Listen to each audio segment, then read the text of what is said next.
All right, this is a job site. Uh, yes, the house is a mess. That's how job sites go. Anyway, today we're going to be looking at creating a door jamb. This is what happens when you have just a door, a slab, as they call them. When you have a slab with nothing on it and you want to hang it in a doorway. Um, Actually, just about everybody these days, they buy what's called a pre-hung door. And that's a door that comes with all the fixings. It's got the jamb, it's got all that good stuff in it. Well, I've got a door here that we want to use, and we don't have all of that other fixing stuff, so we're going to create it. So let's go through the parts of a door jamb. This one's already completed. We're not working on this one, obviously. But what we have is basically we have the jamb itself, the piece of wood, okay? We have the door stop, this little piece right here.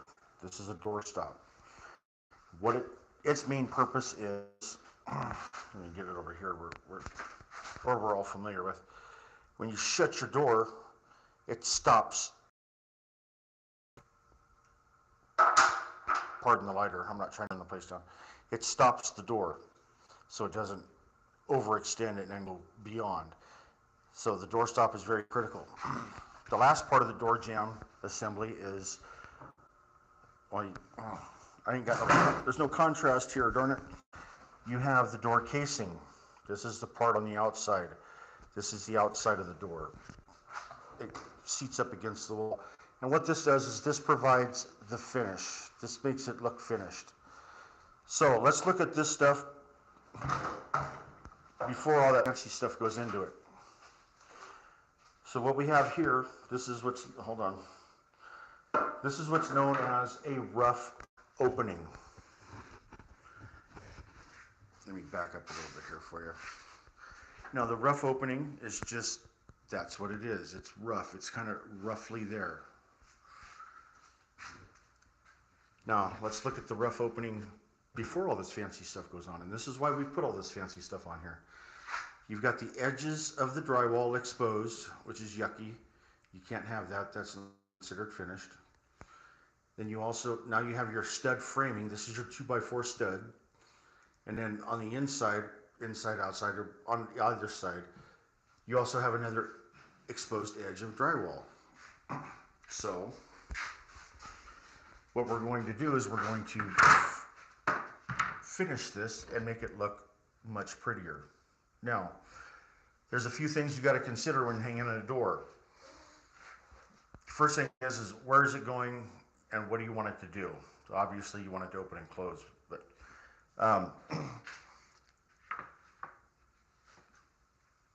you always want to consider, especially if you're buying a pre-hung door, whether the hand of the door, what they call the hand. And here I'm going to show you what I'm talking about.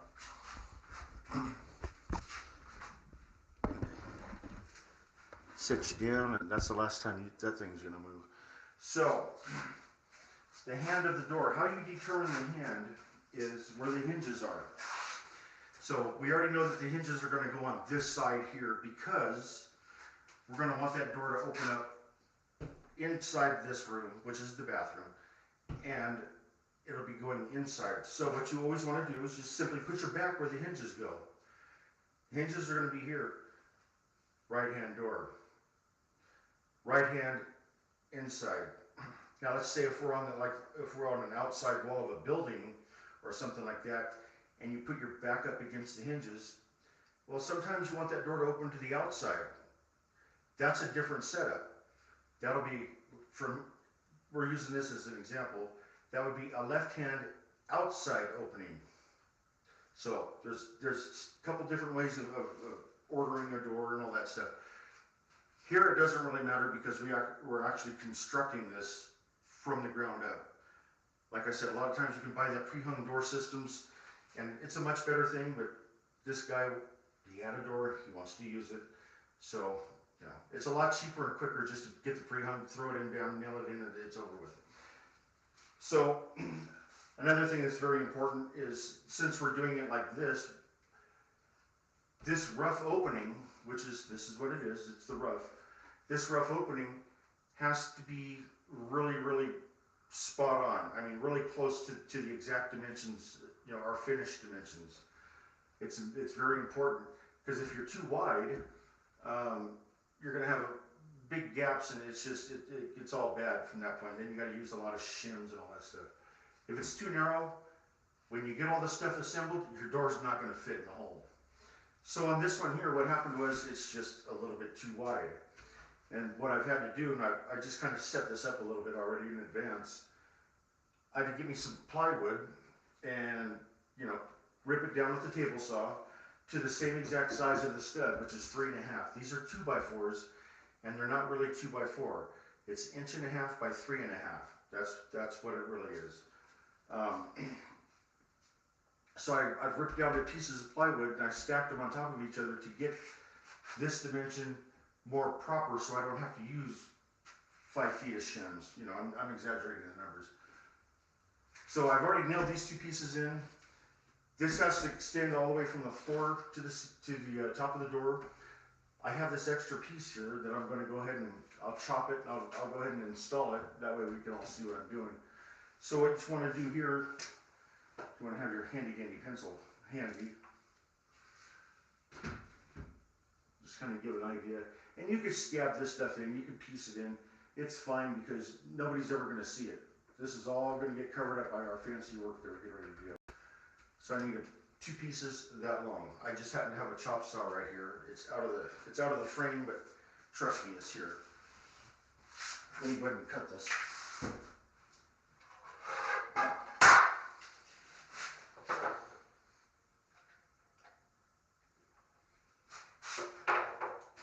Wear your safety glasses.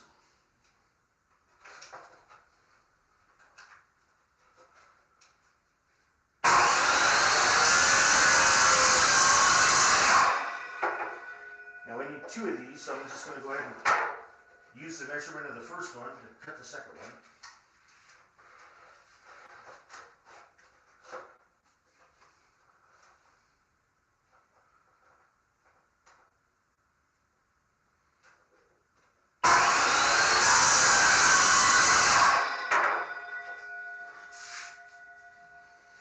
And there we go.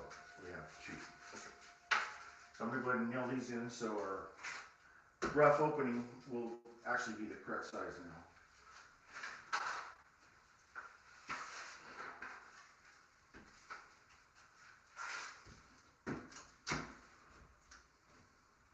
And you want to get these, if you end up having to do this, you want to get these like really lined up pretty darn close to the original stud where it's at. If not, you could potentially end up with problems.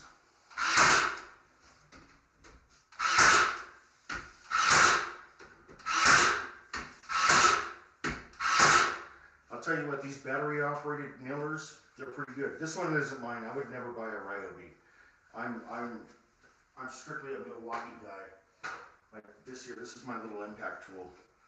I only buy Milwaukee. This is borrowed stuff. The nailer is borrowed.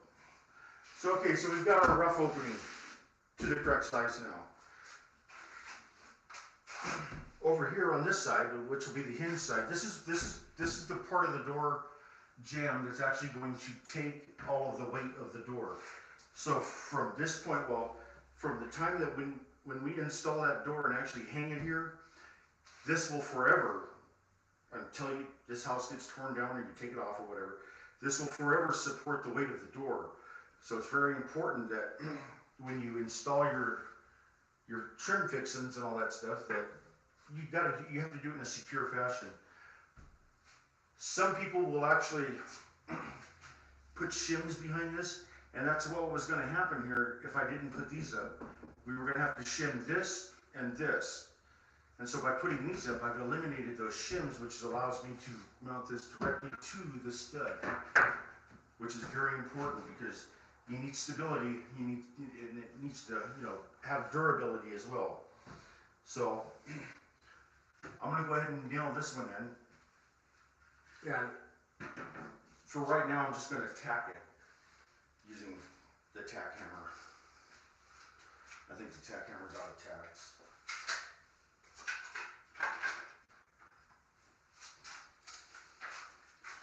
See, I had to get all this stuff ready before I started filming because I don't like it when people have 9-hour lives and they get nothing done. So anyway,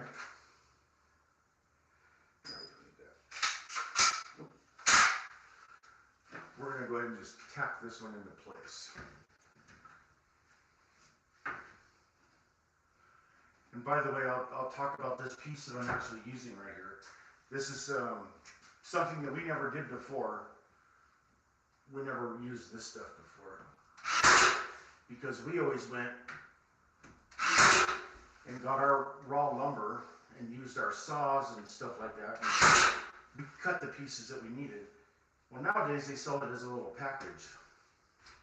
Let me get this tacked in a little bit better. And this is just tacked in. I will come back and actually put some big screws in this thing to make sure it stays in place forever.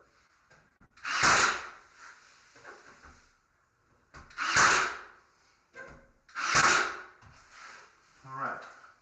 So that's what that is. So about the materials that I'm using.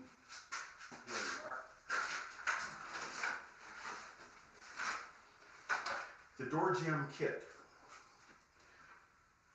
Back in the day, when we wanted stuff like this, sometimes, you know, and also just not even back in the day, but even today, sometimes you have a custom size that you need. And what we would do is we'd go get the board that, if we couldn't find the board that we needed, we'd always buy one a little bit larger, and of course use table saws and all the other shop equipment to cut it down to the correct size to make it for whatever we need. Because sometimes you don't have just like drywall and drywall, which is a standard size. You got a 1/2 inch and a 1/2 inch, which is 1 inch when you put it together, or you got 5/8 and 5/8, which is, I believe, 1 1/4 inches when you put them together. You've got varying widths of your door jambs, and you always want your wood to be flush. The edge of your wood here to be flush with your drywall. I've got to deal with a lot of that in this house too, because well, I'm going to end up having to make stuff work. So anyway, now they sell this in a convenient little thing, and it's actually quite nice. It's already set up for, you know, your standard 2x4 construction with drywall in mind, so it's already the same size. It's already perfect. So what we're going to do here is I'm just tacking things in at the moment, because this side will require a shim or two, and even on the shims, I reverted back to the old days, and I just went outside and I made my own shims. You can buy them in a pack of 100 for, I don't know, 10-15 bucks for the nice ones. Or you can just make a few of your own. I prefer to make my own. I really do. So let's just go ahead and tack this one in too.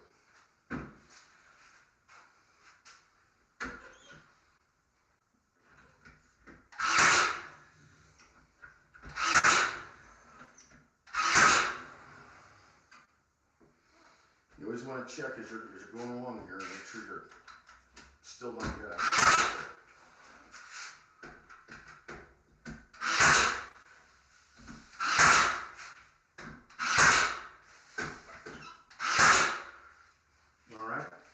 So, let's stop for a second. Actually, I'm going to move you again.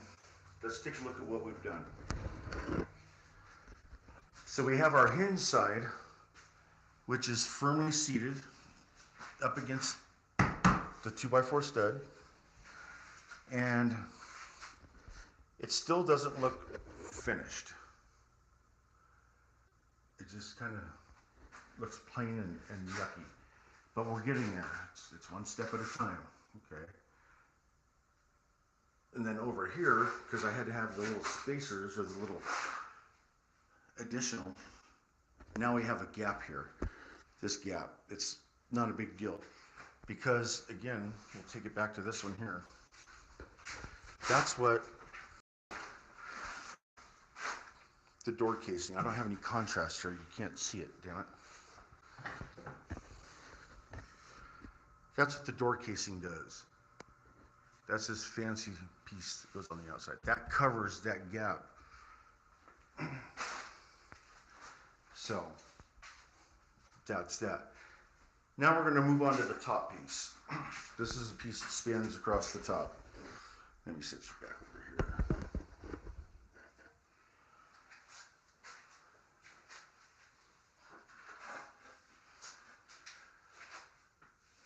Now, cutting this piece is very important.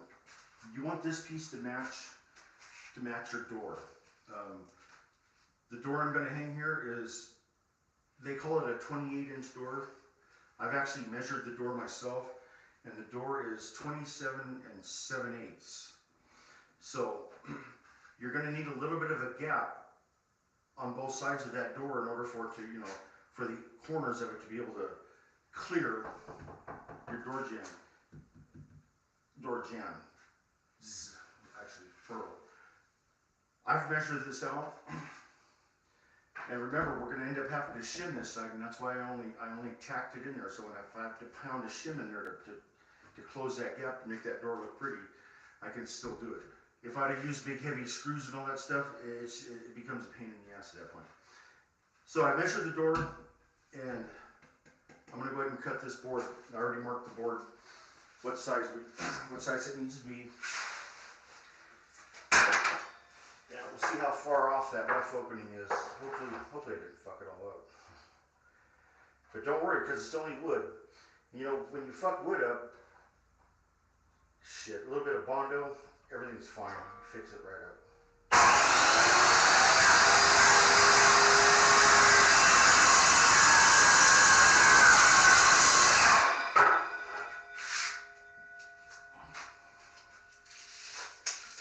Let's see if I'm in the area here. 28 and a 16th. Perfect. Because remember, it's 27 and 7/8. So this piece will go right up here. Now I can already tell you, yeah, this is going to need to be shimmed a little bit. Quite a bit, actually. But that's not a big deal.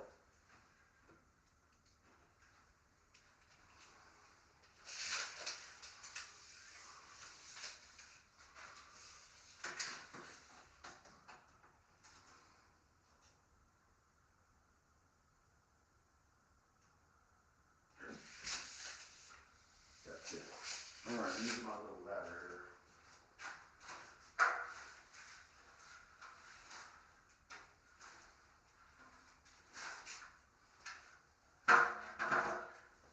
Now again, this is a rough opening, so that means it's cut a little bit bigger intentionally across the board here. So what I'm going to do is I'm actually going to take a piece of this plywood that I cut earlier for the side. I'm gonna stick a piece of it up here. That way I don't have to use such large shims.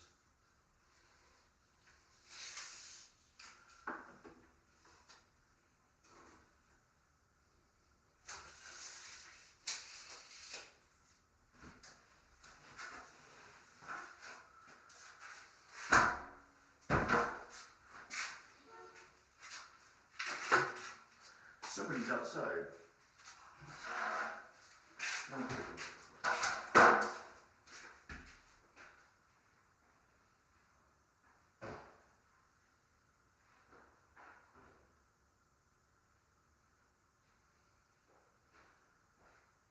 That's just James. Big deal.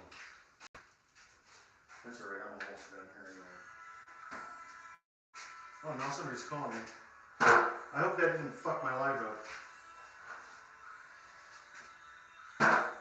I guess we'll find out.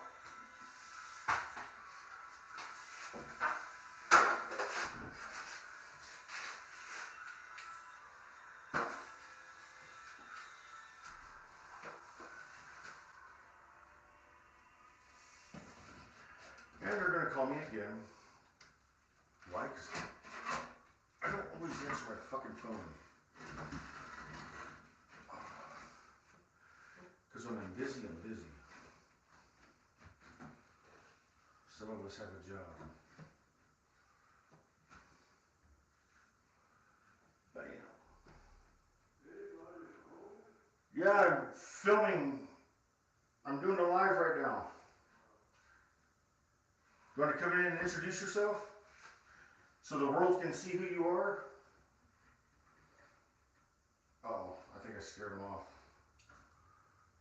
Come on, James. Come back in. It's okay. James is a roofer. Hold on.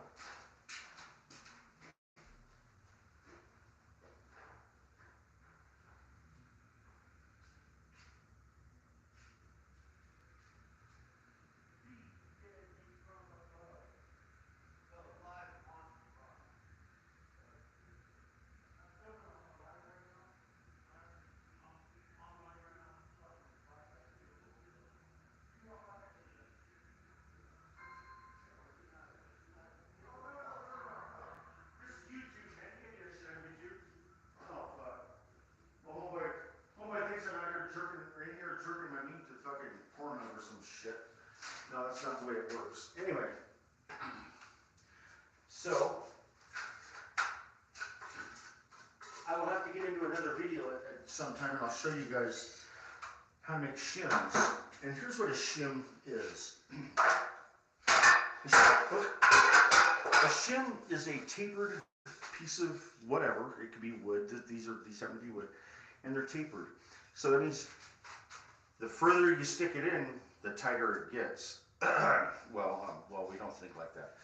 Keep your minds out of the gutter, people. Yeah, the further you shove it in, the tighter it gets because it fills the gap. Tight gaps are good, I guess. Never mind. Don't even get me started. So, I've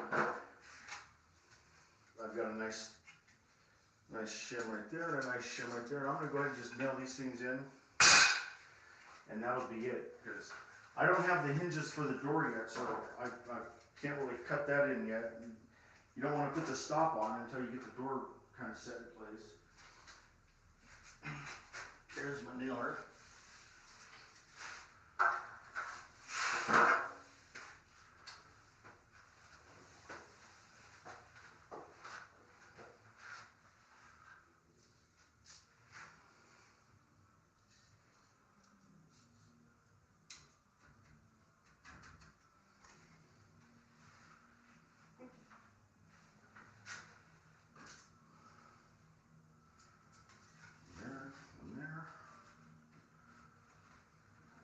Uh-oh.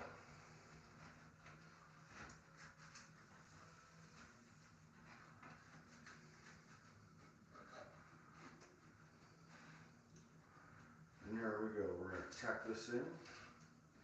And that's your basic door jamb right there. Everything from here is just, it's a beauty thing.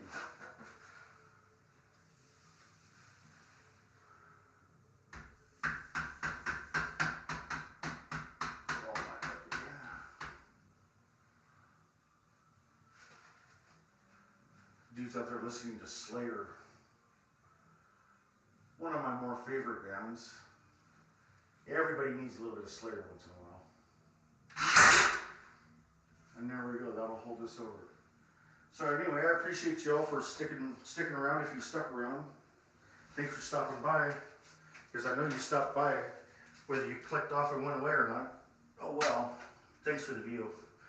Hit the likes, check it out, man. Hey, I've got some other videos. Check out my channel. I got another video, flame and heat resistance of particular items that you use every day. It's a very interesting video. You may want to check it out. It's where I use I use one of these. Hold on. I'll just show you.